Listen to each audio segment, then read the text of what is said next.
ancient Egyptian arts from the standpoint of the Egyptians to understand it, the somewhat static, usually formal, strangely abstract, and often blocky nature of the much Egyptian imagery has at times led to unfavorable comparison with much more naturalistic Greek or Renaissance arts. However, the art of the Egyptians served a vastly different purpose. This is the Art Express. Welcome.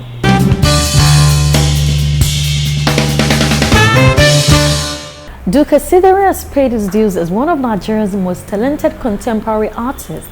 Now, for over 25 years, he has boldly commented on Nigeria's socio-political landscape through a variety of genres, including pencils, engravings, oil and acrylic, pastels, and collage. There is something so refreshingly cerebral about Duke Asidere's work. His Mental Space exhibition showcased 38 paintings on paper and canvas. Asidere's recent work revealed an uninhibited intellectual reflecting on critical issues in society. Art celebrates the most of humanity while teasing and warning with apologetic dexterity. He obtained a bachelor's degree with first-class honors in fine arts, painting from Ahmadu Bello University, Zaria in 1988, and a master's of fine arts in painting in 1990 from the same university. Asidere taught painting, drawing, and art history at the Federal Auchi Polytechnic for 5 years, before starting full-time studio work in Lagos in 1995. Asidere explores the human form through detailed drawings, which touch on universal themes of love and greed, war and peace, trade and silent meditation, play and serious discourse. His gift of analysis and his simple, fluid, and swift rendering sets him apart. My name is Duke Asidere. I am a painter. I trained at the Ahmadu Bello University, Zaria. I hold a first degree, I have first class in painting in 1988. I have a master's in 1990. I taught for a few years at the Federal Polytechnic Auchi before I resigned, as it were, to come and face the career full stretch, as they say, full-time practice, studio practice. Art is essentially a process of expression, as it were. So for me, art for me is my voice. That's how I use painting to visualize everything in my mind. I've always said in the studio that whatever comes to my mind to paint, I'd paint. Yeah, and that's it. So, and I think art for me is in two dimensions. There's the known and there's the unknown. There's the usual and the experimental. And I think every man has a right to his thoughts, and everybody should be given the liberty to think. So art basically is just an expressway for thinking for me. Mental space. It's a body of work created purely to a large extent to assess how have we done, are we doing it right, should we do it better. For me, it's an artistic exercise. I take painting like somebody who's probably running a race or someone who plays football full-time or a lawyer. I want to do the best I can. I want to push my thoughts to the extremes. I want to be able to use color not just for decoration, but to send some kind of message. In mental space, I looked at the issue of power, and in one of the works, it's called Power and Darkness. And I had in my mind thought that when I look at the power issue in Nigeria, it shocks me that the government spent $16 billion, as it were, to fix power, and we didn't have power. As we speak today, with all the money that's spent on power, I don't think we have 6,000 megawatts. So it's an irony that small countries, small nations around have constant power, better road network, better indices of assessment of governance. It's only in Nigeria that a man steals so much, spends so much time going to court, hiring hundreds of lawyers, and then nobody's convicted. There's only in Nigeria. So under Power and Darkness, I said to myself that the people who run Nigeria want us to be in perpetual darkness. It pays them because if there's consistent darkness, the average student who is in school can't read. And if he can't read, he can't pass his exams. If he doesn't pass his exams, he can't probably do a first degree. So the tendency is that it's a deliberate ploy of government over the years to put us in darkness. And what has happened in Nigeria is very simplistic.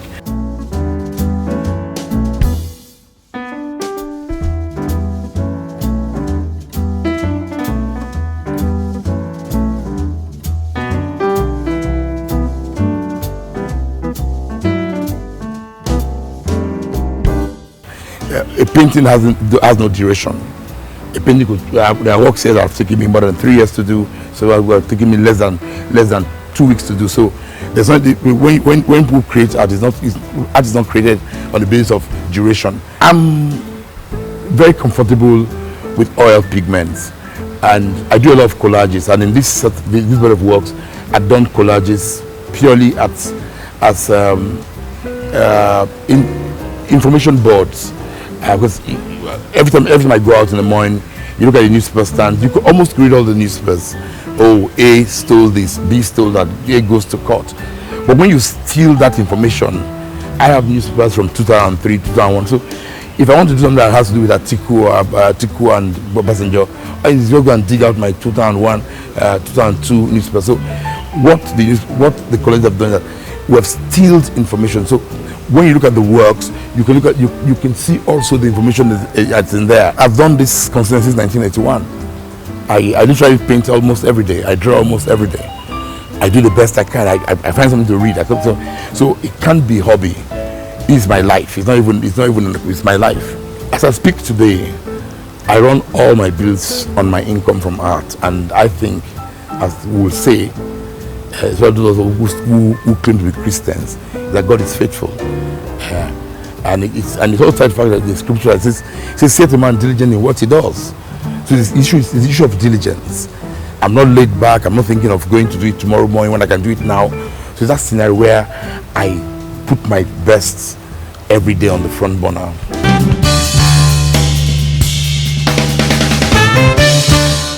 Nigeria is home to over 500 tribes and cultures, and the festival is a way of life in many regions. Ogidi is situated in the southwestern tip of the old northern region in Kogi State, and Ogidi Festival is in the celebration of the New Yams Festival. The occasion, which marks the official presentation of the New Yam.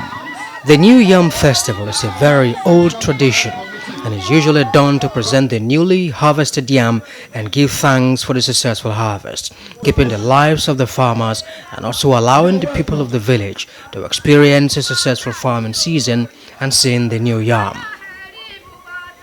The festival is characterized by a lot of entertainment and colorful appearances.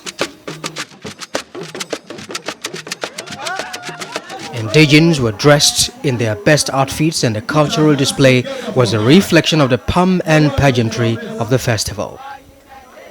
This year's Ogidi Festival featured a Youth Connect Night where the popular hip-hop artist Nice entertained guests at all-night show and a mountain climbing expedition to the famous Oreke Oda, which offered refuge to the people of the community during the Nupe raids of the 19th century. The 2016 Ogidi Day is the most, how will I call it? Exciting. It's very exciting. We have about 30 different countries, starting from France to US, to Belgium, Spain, to Italy, different countries. Then we have the Fashion Designer Association. They were all there. We have the immigration, the people from the government office, NGA in Abuja. So we have so many people, and it's getting bigger and bigger. So in another 2 years, it's going to be one of the best festivals in Nigeria.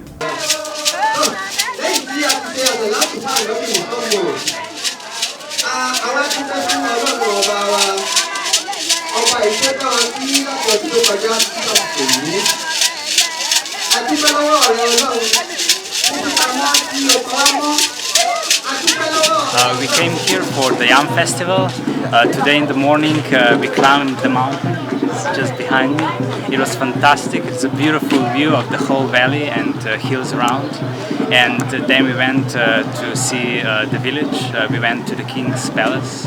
We met with the king, and it was very, very nice.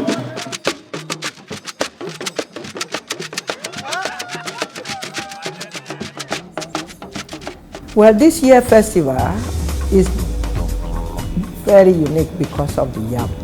This our yam give people twins, and you can even have 4 babies. And then the mountain climbing is another place where you go and do bonfire, roast this yam, sit on the mountain and get healed. Anything you are doing by then, anything that is worrying you, you just eat the roasted yam and forget all your problems. So it brings people together, all the people that come from different parts of Nigeria. I will say the whole 32 states. There is no state that doesn't come. So it's very exciting. You can see that each success, thank God for everything. What else we want? The weather was climate to a point. What else we want God to do? It has been success. Very awesome God. We thank Him for everything. The chairman Central Planning Committee, Barrister Wole Otitoju, is here on the stage. The different tourist attractions there, we have the old palace, where you climb the wood. The palace is, everything is with wood. And then the deck is with wood. Then you have the mountain, we have 9 hills. And these 9 hills, there is one that look after baby, which we call Orunro. So that one take care of mother and children. When they are going to fetch water in those days, you just drop your baby with the under the mountain in the cave, and the God and Goddess there, we look after the baby. So that is, they climb that one. Then we have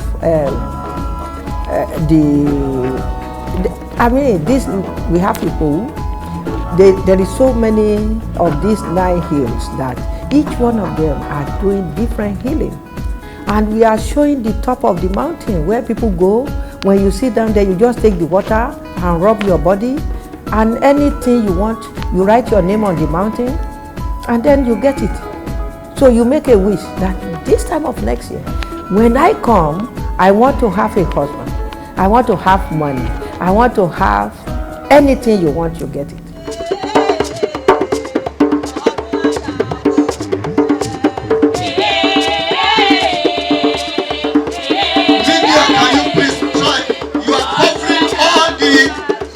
Fathers, the high chiefs, you are covering them there. Please, can you come towards this place? You can come out. Let's leave this place. All those from Ogidi community, please make way for our guests, for them to have a place to sit. The cave in Ogidi, actually we have almost 20 caves where people can go inside, you can sleep overnight. Then the Nupe War ended in Ogidi, I think 1820, where the Nupe, the Fulani War ended in Ogidi. So people go on the mountain, you will see where they are cooking, where they live in those days, and then that is how they stay on the mountain and they are rolling the stone down. So then we have the palm oil, where everybody come together and just do the oil. So you are seeing the female weaving. We have almost 60 women on loom, on vertical loom. It's in a place where you can see how they are removing the seed from the cotton, turn it on the spindle, then put it on the loom. You are seeing the beginning and you are seeing the end. So that is another one. Then the hand painted adire is there, where you see the paint, they use the brush to paint the adire. And then the resist is the cassava. Everything is organic. Then you see the indigo growing. People sleep under the indigo. That indigo is for healing. It's just like Osun, where you have Aro, the same thing. This indigo, instead of them to pound it inside the jam pounder, they now pound it inside the hole on the mountain.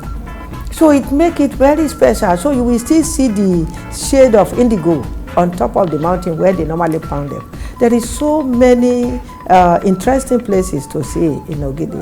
And I myself, as an artist who have my studio there, in future, I want people to be coming just to see me on demonstration. Doing my weaving, doing my adire, and also doing the yalaro, which is the indigo. A day before the Yam Festival, there is a pounding section. So every family will bring their mortar. What do they call it? Mortar. They bring it to the Kabiesi's house.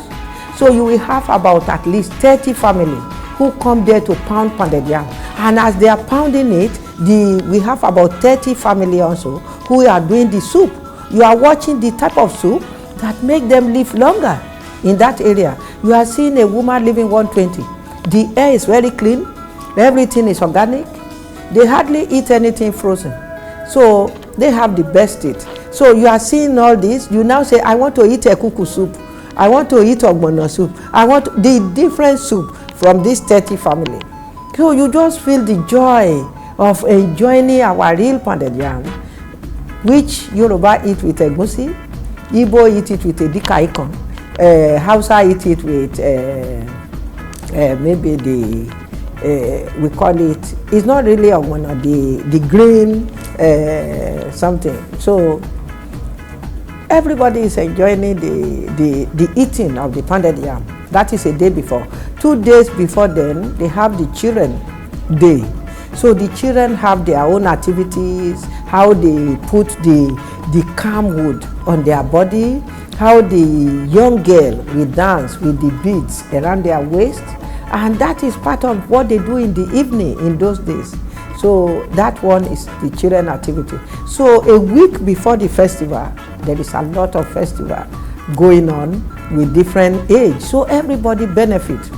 The older people, they beat their drum, we call them imole. Imole is imole. They see with their inner eye more than the outside eye. So then the women are beating not really talking drum, we call it bembe drum. And then when they beat this and they sing,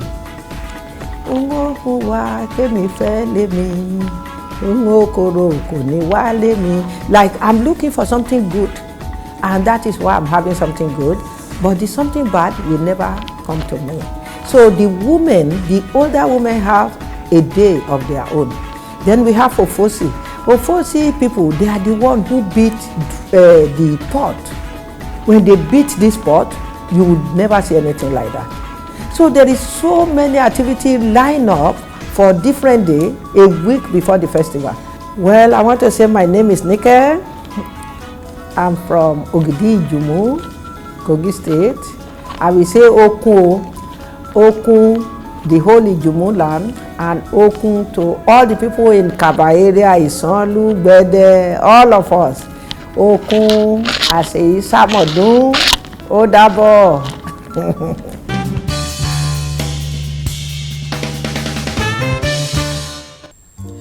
Cubism is an early 20th century avant-garde art movement pioneered by Georges Braque and Pablo Picasso, and later joined by Juan Gris, Jean Metzinger, Albert Glaise, Robert Delaunay, Henri Le Falconer, and Fernand Léger, that revolutionized European painting and sculpture and inspired related movements in music, literature, and architecture.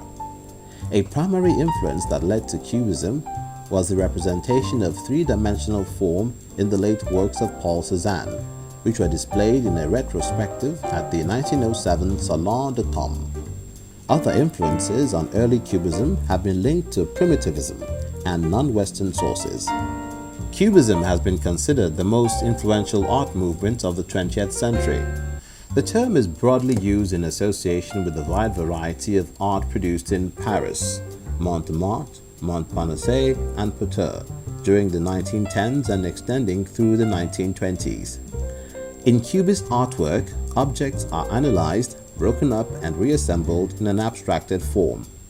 Instead of depicting objects from one viewpoint, the artist depicts the subject from a multitude of viewpoints to represent the subject in a greater context. Cubist artists were nonconformists who wanted instead to emphasize the two-dimensionality of the canvas, so they reduced and fractured objects into geometric forms and then realigned these within a shallow, relief-like space. They also used multiple or contrasting vantage points. Though primarily associated with painting, Cubism also exerted a profound influence on 20th century sculpture and architecture.